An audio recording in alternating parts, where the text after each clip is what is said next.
going on, guys? I'm back once more with a very special guest, good friend of mine, Mr. Swindell. For you country music fans out there, your radio's probably been burning up with this guy's music, running through the charts with his number one hit, Chillin' It. Yeah. Chillin' It. So thank you for taking a little time out to talk with me here today. Absolutely.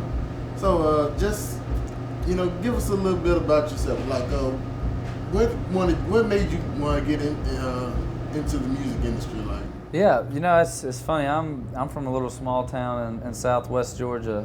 It's called Brownwood, Georgia, and I grew up playing sports and just always loved music. I never knew that I could even sing, or I didn't really grow up wanting to write songs and sing. I just loved music, and I may have wanted to be those artists, but just never would have dreamed of getting here. But so I went to school, Georgia Southern University, and that's where I met Luke Bryan. And I was kind of playing in the places around college just like he did.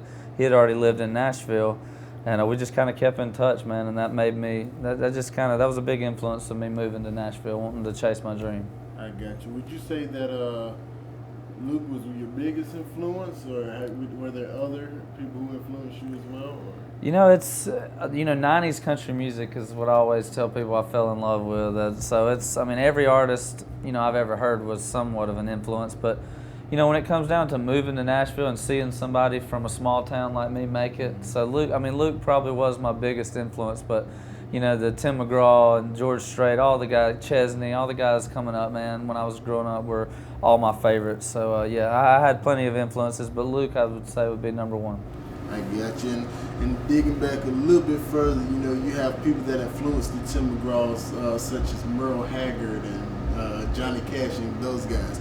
Now, taking that style of music, country music, and comparing it to today's country music, it's a big difference. Yeah. So, like, where do you see the industry going with that? That's a hot topic around Nashville, and just I've traveled the country on radio tour, and everybody wants to know. That's a big question, and it seems like some people disagree with the way the music's going, and that you're gonna have that.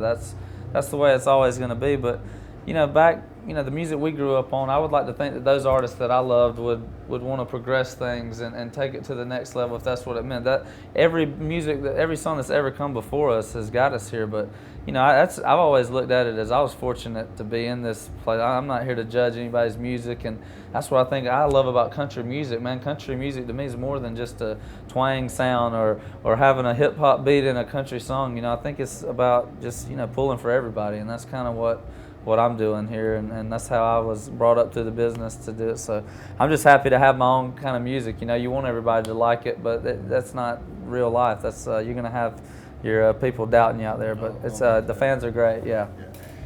So we have a mutual friend with the guys with Florida Georgia Line, Tyler and Brian, and all those guys, and I know that they just did a remake to their hot song "Cruise" with Nelly. Yep. Is that a route that you might think about exploring one day, or not? Yeah, I think I love those guys, man. For that to me, that's what I'm saying by making spreading country music, because you're bringing the Nelly's fans and their fans together, and that's what's cool.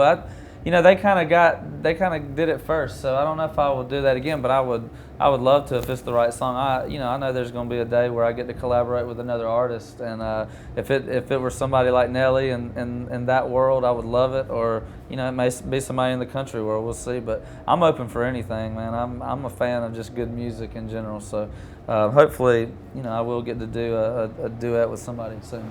I got you. Well, thank you for taking time out with us tonight. I know you're a busy man. You got a show that you got to hit up a little bit later on. I know you're going to knock them dead. But again, appreciate your time. Hey, thank you, Ray. Thank you for all Good luck to you, brother. Thank you, man.